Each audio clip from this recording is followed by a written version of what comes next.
Hello बच्चों, कैसे हैं आप सभी।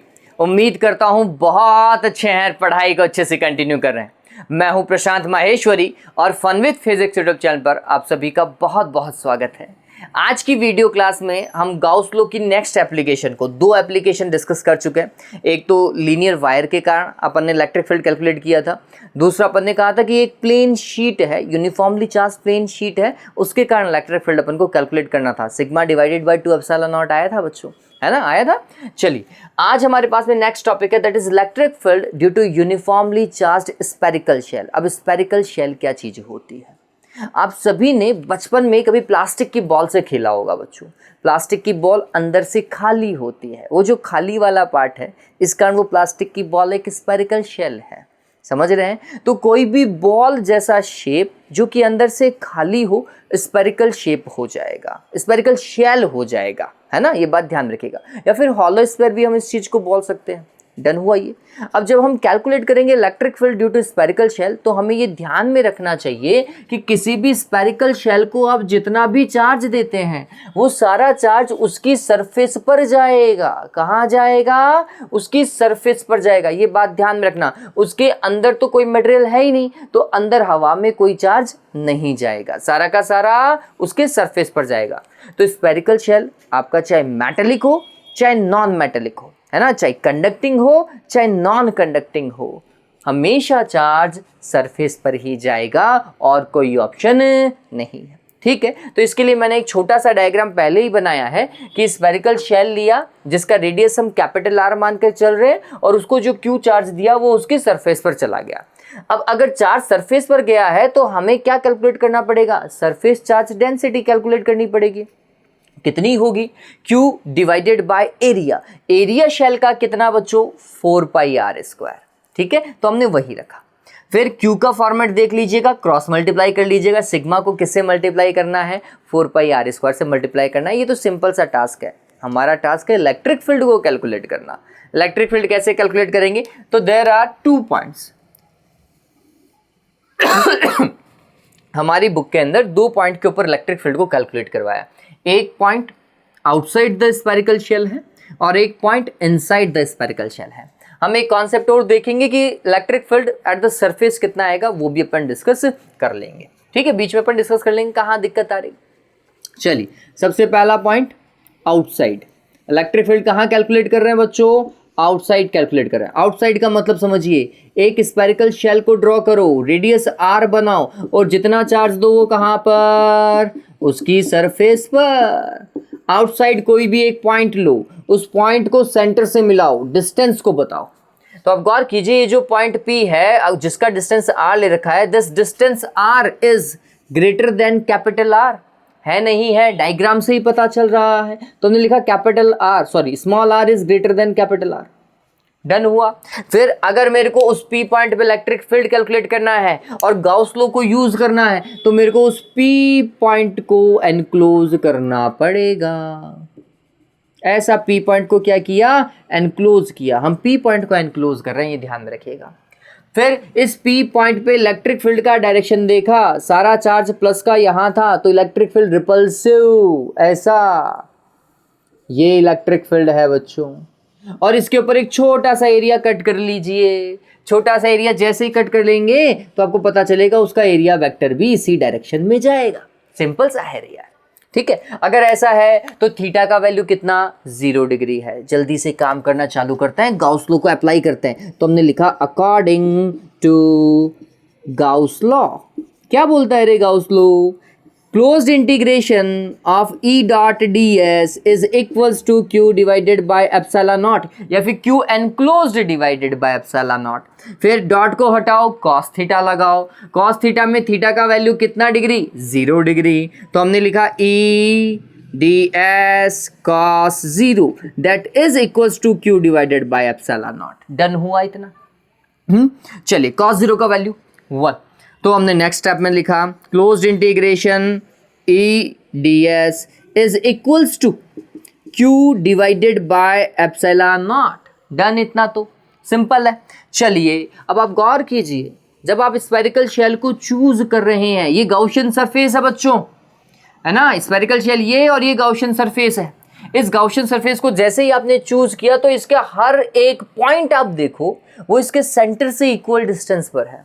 इसका हर एक पॉइंट इस शेल के सेंटर से इक्वल डिस्टेंस पर है। इसका मतलब हर एक पॉइंट पे इलेक्ट्रिक फील्ड इक्वल होगा। अरे पॉइंट चार्ज के कारण इलेक्ट्रिक फील्ड कितना था रे यार, k Q divided by are square था, नहीं था?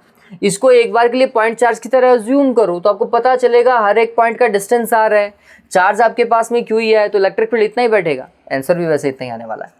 चलिए, तो इलेक्ट्रिक फील्ड कांस्टेंट चलेगा। और ये गाउस का लॉ जब भी आप अप्लाई करें ना, ये कॉन्सेप्ट दिमाग में रख लेना। गाउस का लॉ अप्लाई ही इसी तरीके से किया जाता है कि जो भी आप गाउशियन सरफेस लेते हैं उस गाउशियन सरफेस के हर एक पॉइंट पे इलेक्ट्रिक फील्ड कांस्टेंट चलना चाहिए भैया। ठीक है, ऑलराइट, काम करना चालू किया हमने। तो हमने बोला इस चीज को कि electric field should be constant, तो ई तो बाहर इंटीग्रेशन से यहाँ पर ds आएगा इज इक्वल्स टू कितना, q divided by epsilon not. ds किसका, गाउशियन सरफेस का ds, तो एरिया भी गाउशियन सरफेस का। गाउशियन सरफेस का एरिया, स्क्वायर का एरिया कितना होता है, 4 पाई r स्क्वायर। लेकिन इस बार कैपिटल R नहीं लिखेंगे बच्चों, गाउशियन सरफेस है, स्मॉल r आएगा। ठीक है, तो हम लिखेंगे E into 4 pi small r square is equals to q divided by epsilon naught. Electric field outside पता चल रहा है क्या देवताओं, q divided by 4 pi epsilon naught r square. बताओ लिख सकता हूँ नहीं लिख सकता हूँ? हाँ, और इस चीज को ऐसा भी तो लिखा जा सकता है k q divided by r square, electric field outside the spherical shell. अब ये गौर कीजिए, पॉइंट चार्ज के कारण electric field k Q divided by are square, spherical shell के कारण electric field k Q divided by are square, same pattern है। इसका मतलब अगर स्फेरिकल शेल पर चार्ज यूनिफॉर्मली डिस्ट्रीब्यूट है तो वो चार्ज सेंट्रलाइज माना जा सकता है। कहाँ पर, उसके सेंटर पर। वो पूरा चार्ज एक पॉइंट चार्ज की तरह बिहेव कर सकता है, करता है वो बात की है, कर सकता है ये ठीक है। ठीक है, तो ये बात ध्यान में रखिएगा, अगर वो यूनिफॉर्मली डिस्ट्रीब्यूटेड है तो वो पॉइंट चार्ज इस तरीके से बिहेव कर सकता है कि वो कहां पर हो, सेंटर पर हो। ठीक है, ऑलराइट, वो इलेक्ट्रिक फील्ड पता चला, डन हुआ। चलो, अब ये जो सेकंड पॉइंट अब मैं डिस्कस करने वाला हूं ना बच्चों, वो थोड़ा समझना। अब हम बोल रहे हैं कि अगर मेरे को सरफेस पर इलेक्ट्रिक फील्ड कैलकुलेट करना होता, अगर सरफेस पर करना होता तो, ठीक है, तो हम बोलते ये जो पॉइंट पे आप यूज कर रहे हो, ये पॉइंट पे उठ करके कहाँ आ जाना चाहिए था, सरफेस पर। गाउशियन सरफेस भी यही बनती, हाँ, चार्ज क्यू ही होता। लेकिन इस बार आपको गाउशियन सरफेस का डिस्टेंस इतना ही होता, स्मॉल आर का वैल्यू कैपिटल आर के बराबर ही होता। ठीक है, तो ये पूरे डेरिवेशन में जहां स्मॉल आर आया है उसकी जगह कैपिटल आर आता अगर मैं सरफेस पर इलेक्ट्रिक फील्ड कैलकुलेट करता। ठीक है, तो हमने देखा अगर मेरे को electric field at surface calculate करना होता, इलेक्ट्रिक फील्ड एट सरफेस, तो वो आता के Q divided by capital are square, है ना। सरफेस के लिए स्मॉल आर का वैल्यू किसके इक्वल होता है, कैपिटल आर के इक्वल होता है। इस चीज को दिमाग में रखिएगा, डन हुआ। अरे ये क्लियर है देवता, हाँ, हमारे बुक में अभी डेरिवेशन इसी का ही है। और ये और देखो, आउटसाइड इलेक्ट्रिक फील्ड जो है, outside electric field r square के इनवर्सली प्रोपोर्शनल है। मतलब जैसे जैसे डिस्टेंस इंक्रीज होती जाएगी वैसे वैसे इलेक्ट्रिक फील्ड डिक्रीज होता जाएगा। ठीक है, चलिए, तो ये हुआ कहाँ का, आउटसाइड का जो हमारा पार्ट था। ये मैंने आपको एक्स्ट्रा में करवाया कि अगर सरफेस पे इलेक्ट्रिक फील्ड देखना होता that will be K Q divided by capital are square and that is maximum. और वो क्या है, मैक्सिमम है। ये बात और ध्यान में रख लीजिएगा क्योंकि कैपिटल आर फिक्स वैल्यू है भैया, है ना, ये कांस्टेंट वैल्यू है। तो सरफेस पर इलेक्ट्रिक फील्ड कांस्टेंट चलेगा। क्यू कांस्टेंट था, कैपिटल आर कांस्टेंट था, तो कांस्टेंट ही चलेगा। ठीक है, उतारो इस चीज को, स्क्रीनशॉट लो जल्दी से इसका, डन हुआ। अब नेक्स्ट देखो, नेक्स्ट आपके पास में है इनसाइड इलेक्ट्रिक फील्ड। कहां कैलकुलेट करना है इस बार, इनसाइड कैलकुलेट करना है देवताओं। इनसाइड कोई भी एक पॉइंट ले लो यार,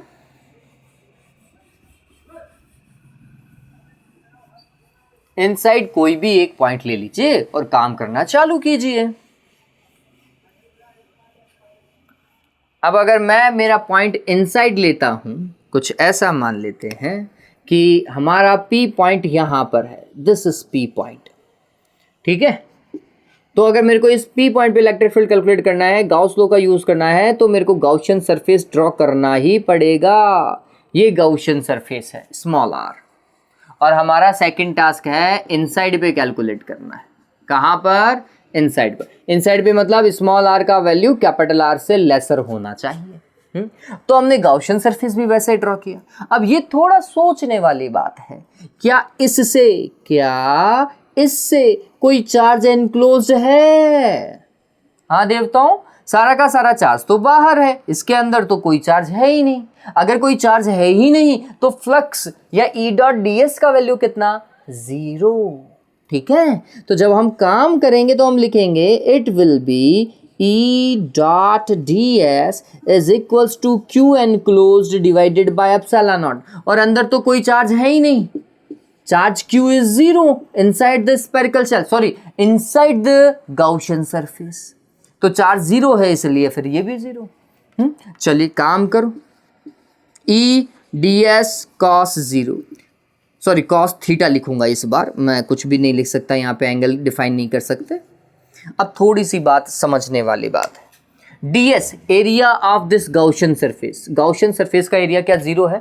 नहीं भैया, मेरे को ये पूरी वाली वैल्यू 0 है। ये पूरी वैल्यू 0 क्यों है वो समझिएगा। तो हम बोलेंगे कि क्या गाउशियन सरफेस का एरिया 0 है? नहीं भैया, गाउशियन सरफेस का तो एरिया है 4 पाई स्मॉल r स्क्वायर। ये तो आएगा जब अब मैं इसको सॉल्व करूंगा। cos थीटा इसको मैं डिफाइन नहीं कर सकता। क्यों नहीं कर सकता? क्योंकि cos थीटा इलेक्ट्रिक फील्ड और एरिया के मिड में, इलेक्ट्रिक फील्ड तो डिफाइन ही नहीं हो रहा यहाँ पे, पता ही नहीं चल रहा।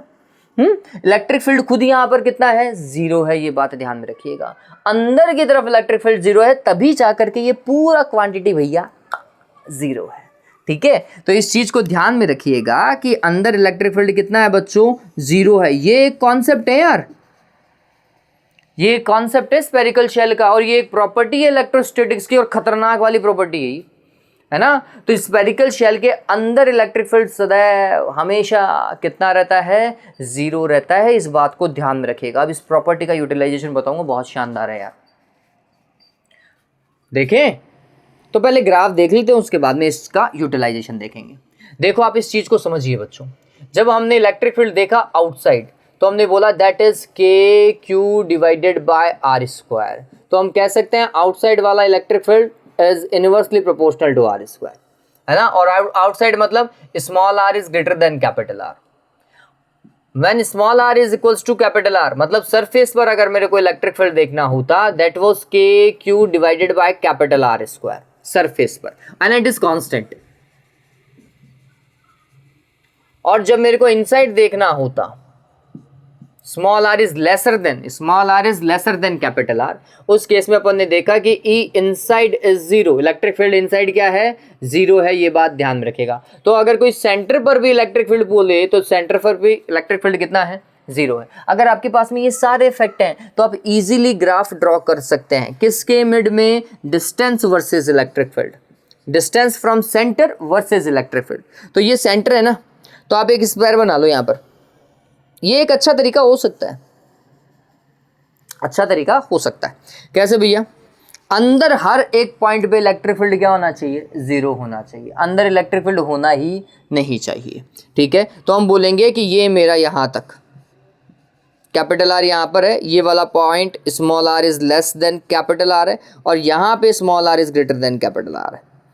ठीक है, तो मैं ये देखता हूँ कि मेरे स्फेयर के अंदर हर एक पॉइंट पे इलेक्ट्रिक फील्ड 0 है, सेंटर पर भी, यहाँ पर भी, यहाँ पर भी, यहाँ पर भी, लेकिन यहाँ 0 नहीं है। ठीक है, या यहाँ 0 नहीं। तो ये बात ध्यान में रखिएगा, अंदर हर एक पॉइंट पे इलेक्ट्रिक फील्ड 0 है, ये ध्यान में रखिएगा, ये वाला फैक्ट ध्यान में रखिएगा। तो अंदर जितनी भी जगह है लेस देन आर, वहाँ पर इलेक्ट्रिक फील्ड कितना बना दो? 0 बना दो। वहाँ पर इलेक्ट्रिक फील्ड कितना बना दो? 0। तो यहाँ से लेकर यहाँ तक, सेंटर से लेकर यहाँ तक हर एक पॉइंट पे इलेक्ट्रिक फील्ड 0 है। ठीक है, लेकिन जैसे ही कैपिटल आर पे टच करते हो इलेक्ट्रिक फील्ड अपनी एक वैल्यू अचीव करता है। वो वैल्यू कितनी है? के Q divided by capital are square surface पर, दैट इज मैक्सिमम। ठीक है, तो यहाँ से लेकर यहाँ तक 0, फिर एकदम से स्विच हुआ, तो हमने डॉट डॉट डॉट बना दिया, के Q divided by capital are square. और जैसे ही आउटसाइड गए इलेक्ट्रिक फील्ड रिड्यूस हो रहा है, जैसे जैसे आर इंक्रीज हो रहा है इलेक्ट्रिक फील्ड रिड्यूस हो रहा है ना। आउटसाइड इलेक्ट्रिक फील्ड जो है वो inversely proportional to r square है। यही तो है देवताओं, ये ग्राफ है। अंदर इलेक्ट्रिक फील्ड 0, सरफेस पर मैक्सिमम, और फिर उसके बाद में सामने है that is e at surface, e at surface, और ये ई एट सरफेस मैक्सिमम, ये ध्यान में रखिएगा, सरफेस पर इलेक्ट्रिक फील्ड मैक्सिमम होता है ना। ग्राफ को दिमाग में रखिएगा, एग्जाम में पूछता है ग्राफ, आपके पास में ABCD ऑप्शन आ जाएंगे और उसमें से एक पर्टिकुलर ग्राफ चूज करने को बोलेगा, आपको पता होना चाहिए। चलो, अब इसका एक बहुत बढ़िया क्वेश्चन है जो इन दिनों बहुत चल रहा है और बहुत बढ़िया सवाल है। ये तो डन हुआ ना। अब ये क्वेश्चन देखो बच्चों, सामने आपको स्क्रीन के ऊपर अब एक क्वेश्चन दिखाई देगा।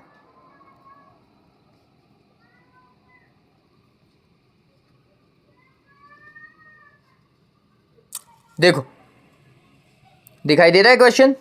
हाँ, तसल्ली से पढ़ लो इस क्वेश्चन को, तसल्ली से पढ़ लो। इस डेटा को एक बार के लिए उतार लिया है तो ठीक है, और इस क्वेश्चन को तसल्ली से पढ़ लीजिए एक बार के लिए, क्योंकि ये सवाल बहुत बढ़िया है यार।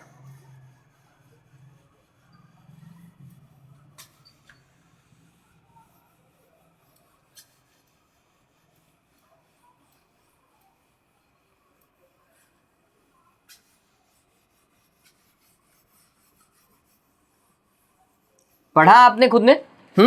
चलिए देखो अब क्या हो रहा है। देखिए क्या बोल रहा है, a thin metallic spherical shell of radius capital R, a charge Q on its surface. एक मेटेलिक शेल है, और मैं यहाँ ड्रॉ कर देता हूँ, आपको उधर दिखाई दे भी रहा होगा, मैं ड्रॉ ही कर देता हूँ कि एक शेल है और उसको आपने कितना चार्ज दिया है Q, वो उसकी सरफेस पर ऊपर की तरफ, और इसका रेडियस कितना दिया हुआ है, कुछ भी हो इसका रेडियस, क्या मतलब है अभी कुछ दिया हुआ भी नहीं है, मेरे को दिखाई नहीं दे रहा, नहीं रेडियस कैपिटल R दिया हुआ है, ठीक है। और इसके सेंटर पे चार्ज कितना है बच्चों, Q/2, ठीक है ये बात। तो फिर इसका सेंटर को उसने C बोला है, और इसके सेंटर से X डिस्टेंस पर, सेंटर से X डिस्टेंस पर there is a point A, और इस पॉइंट A पर कितना चार्ज है, 2Q चार्ज है। इस पॉइंट A पर 2Q चार्ज है, X डिस्टेंस पर है वो पॉइंट, ठीक। अब क्या बोल रहा है वो समझना, इसका सवाल बहुत थोड़ा शानदार है। देखो क्या बोल रहा है, find the electric flux through the shell. इस शेल से रिलेटेड इलेक्ट्रिक फ्लक्स कैलकुलेट करना है। शेल के अंदर ये चार्ज बाहर है, सरफेस के जस्ट बाहर है, जस्ट बाहर है, सरफेस पर है ना। और शेल से इनसाइड, शेल से स्फेरिकल शेल के अंदर से कितना फ्लक्स लिंक है, स्फेरिकल शेल से अंदर से कितना फ्लक्स लिंक है, ऐसा। तो मैं गाउशियन सरफेस भी ऐसे ड्रॉ करूंगा, ऐसा। तो आप गौर कीजिएगा, जब मैं गाउशियन सरफेस ऐसे ड्रॉ कर रहा हूं तो भैया चार्ज कितना एनक्लोज हो रहा है, Q/2। तो इस स्फेरिकल शेल के अंदर से जितना भी फ्लक्स रिलेटेड होगा, related to spherical shell, that flux will be Q enclosed divided by epsilon not.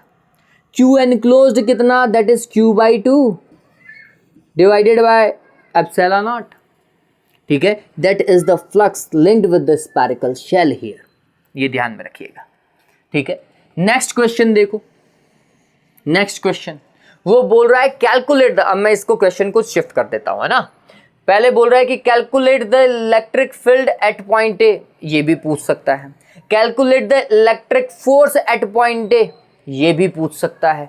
Calculate the force at सी, ये भी पूछ सकता है, ठीक है। कितने सवाल, इलेक्ट्रिक फील्ड यहां पे पूछ सकता है, इलेक्ट्रिक फोर्स यहां पे पूछ सकता है, इलेक्ट्रिक फील्ड यहां पूछ सकता है, इलेक्ट्रिक फोर्स यहां पूछ सकता है, ठीक है। ये बात तो पहली बात को समझिएगा कि जब आप सी पॉइंट की बात कर रहे हैं, सी पॉइंट कहां पर है, इनसाइड द शेल है। सी पॉइंट दिखाई दे रहा है ना, जहां Q/2 चार्ज है, वो इनसाइड द शेल है। और इनसाइड द शेल देवताओं, ये बात ध्यान में रखना, इलेक्ट्रिक फील्ड 0 होता है। कितना होता है, 0 होता है। तो हमने लिखा है electric field at C, electric field at C, that is EC at centre, कितना, 0। तो force at C, electrical force at C, electric force at C क्या होगा, फोर्स क्या होता है, QE होता है, कॉन्सेप्ट पढ़ा होगा, charge into electric field. Charge कितना है, दैट इज Q/2, जिस पे फोर्स लग रहा है। मल्टीप्लाइड इलेक्ट्रिक फील्ड वहां पर कितना है, इलेक्ट्रिक फील्ड एट सेंटर कितना है 0, फोर्स कितना लगेगा 0। ये ध्यान में रखना, सेंटर पे दुनिया में कोई भी चार्ज रख दो किसी भी स्फेरिकल शेल के, हमेशा फोर्स 0 है। सेंटर पे क्या है, स्फेरिकल शेल में अंदर कोई भी चार्ज रख दो, उस चार्ज पे कभी कोई फोर्स लग ही नहीं सकता। ठीक है, ये ध्यान में रखिएगा। नेक्स्ट समझिएगा देवताओं, नेक्स्ट क्या, ए पर कितना फोर्स लगेगा, ए पर मतलब ए वाले चार्ज पर कितना फोर्स लगेगा और वहां पर कितना इलेक्ट्रिक फील्ड होगा। भैया अगर मेरे को यहाँ पे इलेक्ट्रिक फील्ड कैलकुलेट करना पड़ेगा तो मेरे को ये गाउसियन सरफेस ऐसी बनानी पड़ेगी, यूं ऐसा, एक्स रेडियस का गाउसियन सरफेस, और उस एक्स रेडियस के गाउसियन सरफेस में कितना चार्ज अंदर एनक्लोज्ड है, उसके अंदर चार्ज कितना, अंदर एक तो ये Q/2 और एक Q, पता चल रहा है टोटल चार्ज कितना है Q/2 एंड Q। तो ये बात ध्यान में रखना, इलेक्ट्रिक फील्ड जो यहां पर बनाएगा वो टोटल चार्ज कितना है Q/2 एंड Q। ठीक है, तो ये ध्यान में रखिएगा। तो जब मैं इलेक्ट्रिक फील्ड बोलूं, इलेक्ट्रिक फील्ड एट ए,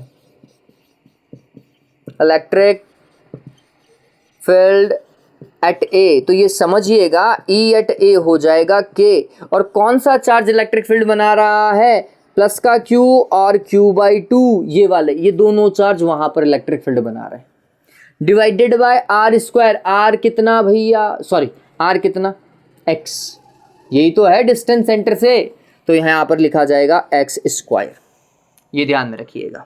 ठीक है, ये कितना हो जाएगा 3/2 हो जाएगा क्या, तो इस चीज को लिखा जा सकता है 3/2 KQ divided by x², that is the electric field at point ए।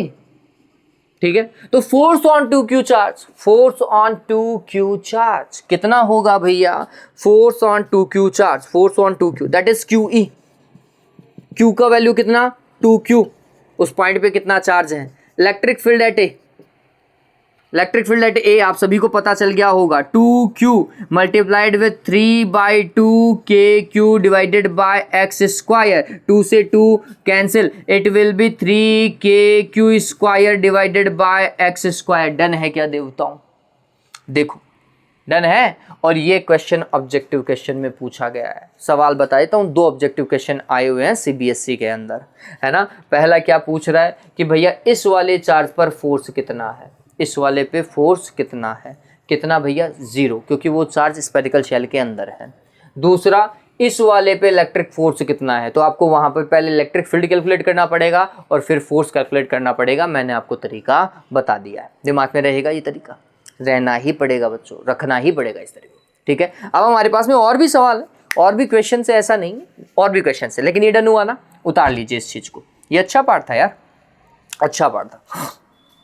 चलिए आगे देखो, आगे एक चीज और ध्यान में रखिएगा, स्फेरिकल शेल तो हो गया, लेकिन अगर कोई मेटेलिक स्फेयर हो, कौन सा स्फेयर हो, मेटेलिक स्फेयर हो, तो भी वो उसका जो चार्ज आप दोगे मेटेलिक स्फेयर को, वो चार्ज भी कहाँ जाएगा, उसके स्फेयर के सरकमफेरेंस पर जाएगा, उसकी आउटर बाउंड्री पे जाएगा यार, है ना। तो कोई भी मेटेलिक स्फेयर हो, सॉलिड, अंदर से भरा हुआ, जैसे लोहे की भारी गेंद अंदर से भरी हुई है, ठीक है ना। अगर आपने ऐसी बॉल को ले लिया जो अंदर से फिल्ड है, मेटेलिक है, उसका सारा चार्ज हमेशा उसकी सरफेस पर ही जाता है, इनसाइड वॉल्यूम में नहीं जाता। ये ध्यान में रखने लायक बात है, ठीक है। तो सॉलिड ध्यान में रखना, सॉलिड मेटेलिक स्फेयर हो, बॉल हो, या स्फेरिकल शेल कोई सा भी हो, स्फेरिकल शेल, या फिर जिसे आप बोल सकते हो हॉलो स्फेयर, ये कंडक्टिंग भी हो सकता है और नॉन कंडक्टिंग भी हो सकता है।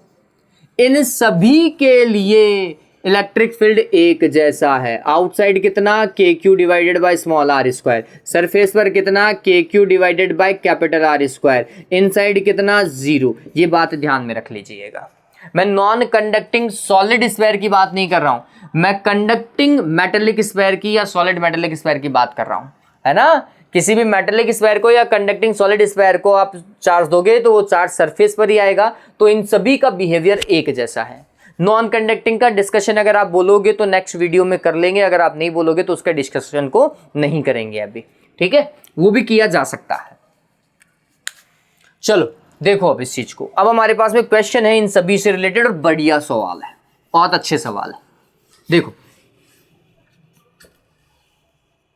देखिए स्क्रीन के ऊपर आपको नेक्स्ट क्वेश्चन अब दिखाई देंगे बच्चों।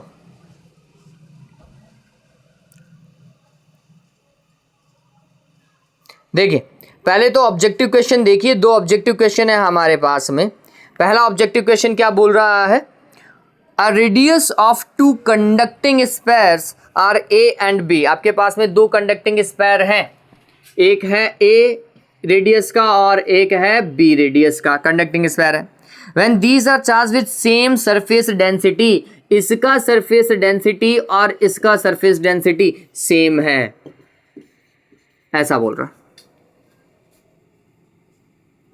Same surface charge density, the ratio of electric field intensities at their surface, उनकी सरफेस पर इलेक्ट्रिक फील्ड कितना होगा उसका रेशियो कैलकुलेट करना है। मतलब electric field at the surface of A divided by electric field at the surface of B, ठीक है, ये कैलकुलेट करना। पहले तो ये समझिए इलेक्ट्रिक फील्ड होता क्या है, ये K Q divided by are square, तो ये भी तो K Q divided by are square ही होगा, लेकिन ये चार्ज ए का और ये चार्ज बी का, ये रेडियस ए की और ये रेडियस बी की, ऐसा होना चाहिए, ठीक है। चलो तो पहले इसको सॉल्व करो। सिग्मा क्या चीज है देवताओं, sigma is equals to q divided by area होता है, हाँ, या फिर 4 पाई आर स्क्वायर होता है ना। तो चार्ज कितना हो जाएगा, sigma into 4 pi r square, पता चल रहा है क्या।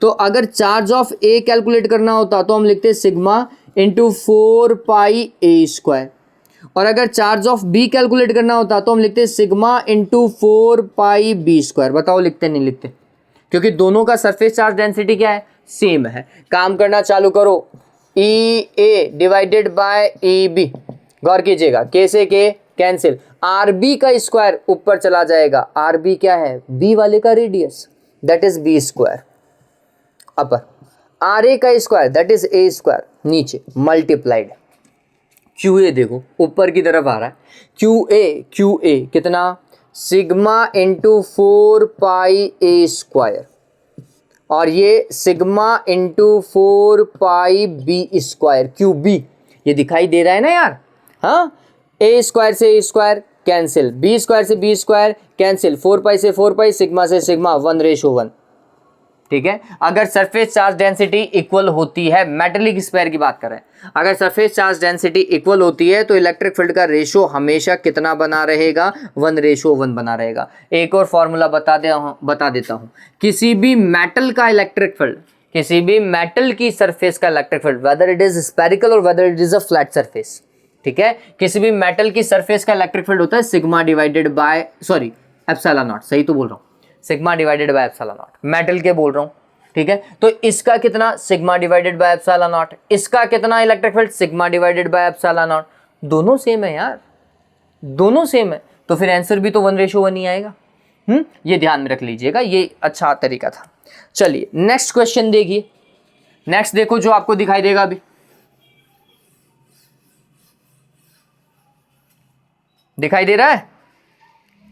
अब क्या बोल रहा है वो, अब बोल रहा है कि दोनों को क्या दिया है, सेम चार्ज दिया है। The radius of two conducting spheres are A and B, these are given same charge, इस बार चार्ज सेम है, मतलब Q at A is equal to Q at B, इस बार क्यू ए और क्यू बी का वैल्यू इक्वल है। तो अपन ने लिखा electric field at A divided by electric field at B, K Q A divided by A square, R square लिखते हैं ना, k q B divided by B square, ऐसा ही लिखूंगा, के से के कैंसिल, ये दोनों चार्ज सेम है, कैंसिल कर देंगे, बी स्क्वायर न्यूमरेटर में, ए स्क्वायर डिनोमिनेटर में।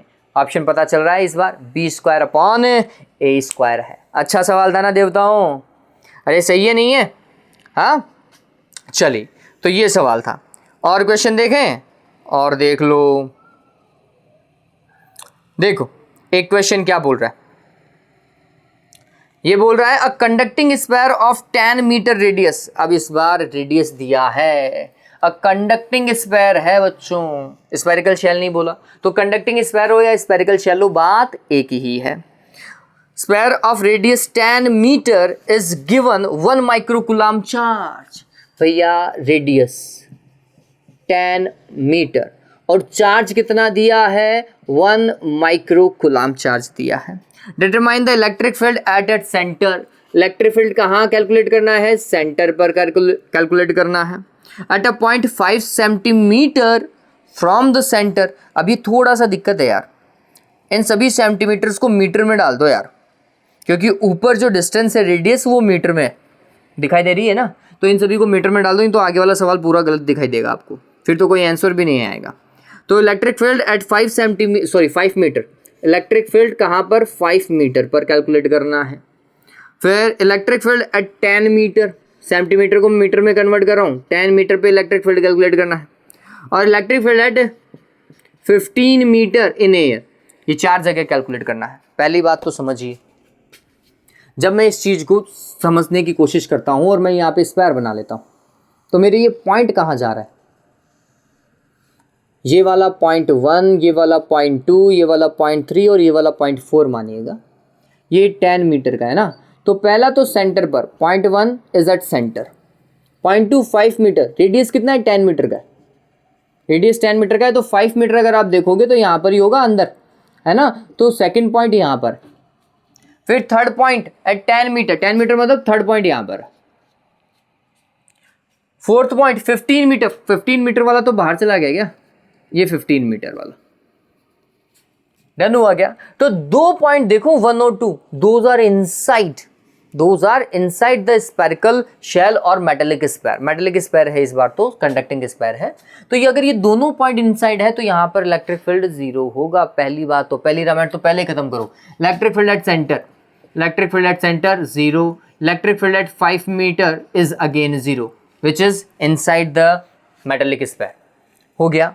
Electric field at 10 metre, electric field at 10 metre, electric field at 10 metre, k Q divided by 10 metre का स्क्वायर, यही तो होगा ना r square, k 9 into 10 to the power 9, Q का value कितना 1 micro coulomb, 10 to the power -6 divided by 10 का square 100 होता है यार। तो ये यहाँ से देखो ना 10 की पावर 7 आ जाएगा कटने के बाद में, 10 की पावर 7 और 10 की पावर -6, 10 रह जाएगा, 90 आएगा, 90 newton per coulomb, that is electric field at 10 metre. Electric field at 15 metre, electric field at 15 metre कितना भैया, के क्यू डिवाइडेड बाय 15 का स्क्वायर भाई, और कुछ नहीं, K 9 into 10 to the power 9, Q का value 10 to the power -6 divided by 15 का 225 है। अब इसको सॉल्व कर लीजिएगा और यहाँ पर न्यूटन पर कूलम लगा लीजिएगा, that will be the answer. इतना ही है, इससे ज़्यादा सवाल नहीं था, सिंपल है क्वेश्चन। डन है ना। चलिए आगे देखिए, ये हुआ। अगला क्वेश्चन रीड आउट कर लीजिए बच्चों, अगला क्वेश्चन रीड आउट कीजिए जल्दी से।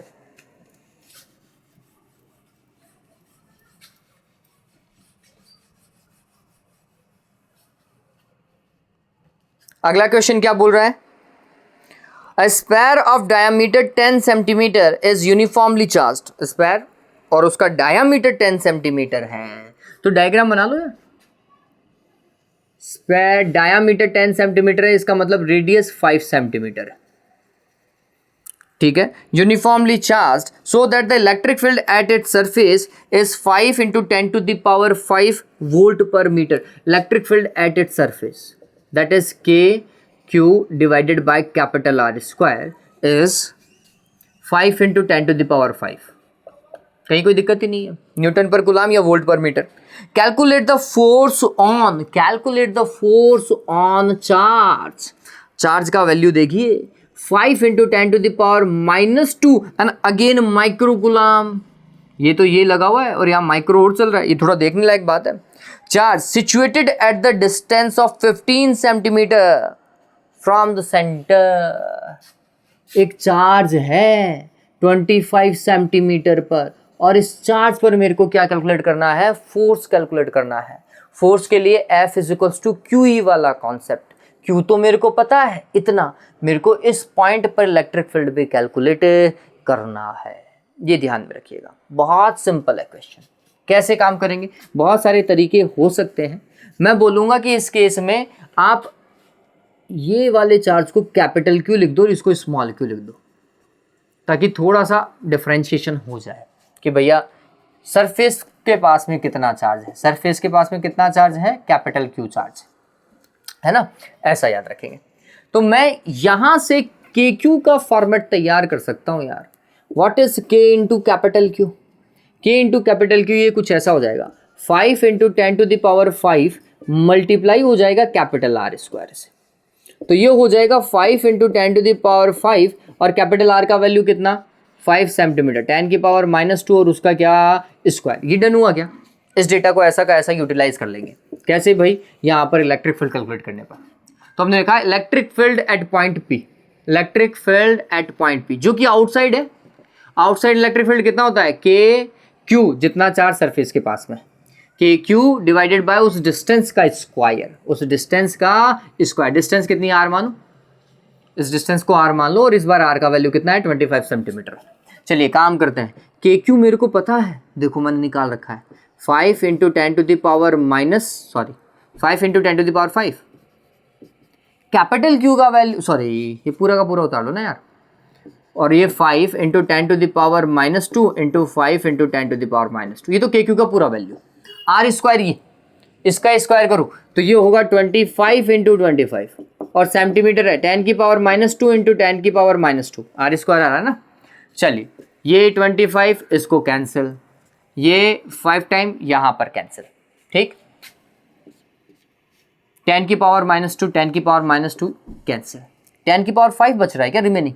10⁻5 मतलब 10 into 10⁴ divided by 5 that is 2 into 10⁴।